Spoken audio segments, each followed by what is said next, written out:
Comment bien débuter l'investissement dans l'or et l'argent? Bonjour les amis, aujourd'hui nous allons voir ensemble comment bien démarrer l'investissement dans les métaux précieux et éviter des erreurs qui peuvent vous coûter cher. Lorsque vous décidez d'investir dans les métaux précieux, l'erreur la plus importante à ne pas faire est d'investir dans les bijoux. Non seulement les bijoux sont soumis à la TVA, et en plus vous allez payer plus cher, car les bijoux nécessitent un travail artisanal élaboré. Pour le même point en or ou en argent, vous paierez donc plus cher des bijoux que des pièces ou lingots. Il faut vous diriger vers l'achat d'or et d'argent d'investissement. C'est le plus intéressant si vous souhaitez acquérir de l'or et de l'argent sans payer de taxes. L'or et l'argent d'investissement ne sont pas soumis à la TVA, car ils appartiennent à la catégorie fiscale des métaux précieux. Attention, il y a tout de même certaines particularités pour l'argent. J'en parle un peu plus loin dans la vidéo. Quand vous allez vous rendre sur un site internet de métaux précieux ou en boutique, vous allez avoir une multitude de choix. Le point le plus important à vérifier avant tout achat, c'est la prime. C'est quoi la prime? C'est la différence entre le cours du métal précieux, donc la valeur intrinsèque, et le prix de vente. Si par exemple le cours de l'or est à 2000 €, une pièce d'une once a donc une valeur intrinsèque de 2000 €. Si vous payez cette pièce à 2100 €, les 100 € au-dessus du cours correspondent à la prime. Pour cet exemple, cela représente 5%. Pourquoi la prime? Dans la prime, il y a tout simplement les marges qui représentent les coûts ajoutés au prix du marché. Cela englobe les coûts de production, l'emballage, l'expédition, l'entreposage, la manutention et la marge de l'entreprise. Il y a plusieurs facteurs qui influencent la prime. La fabrication. Plus les pièces sont petites et difficiles à produire, et plus leur prime risque d'être élevée. Un investisseur préfère acheter 10 lingotins de 100 grammes plutôt qu'un lingot d'1 kg. C'est la raison pour laquelle la prime du lingotin de 100 grammes est plus élevée que celle du lingot. La demande. Au moment d'une forte demande, la prime grimpe en flèche. La prime est donc un indicateur très efficace sur l'état de l'offre et de la demande. La collection.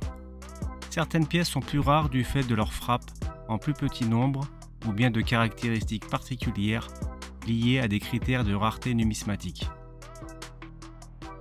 La prime est parfois indiquée sur certains sites. Voici une feuille de calcul Excel que je vais mettre sur la vidéo. Vous pouvez la télécharger. Ici, vous entrez le poids de la pièce. Dans cet exemple, c'est une once. Vous notez ici le titre, c'est-à-dire la pureté.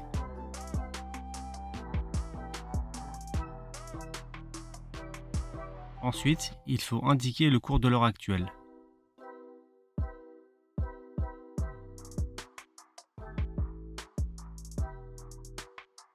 Dans cette cellule, s'affiche le prix au gramme. Vous renseignez ensuite le prix spot de la pièce, donc la valeur intrinsèque sur la prime. Et en dernier, vous indiquez le prix de vente. Pour mon exemple, la pièce que je souhaite acheter est vendue à 1880 €, ce qui me fait une prime de 5,68%.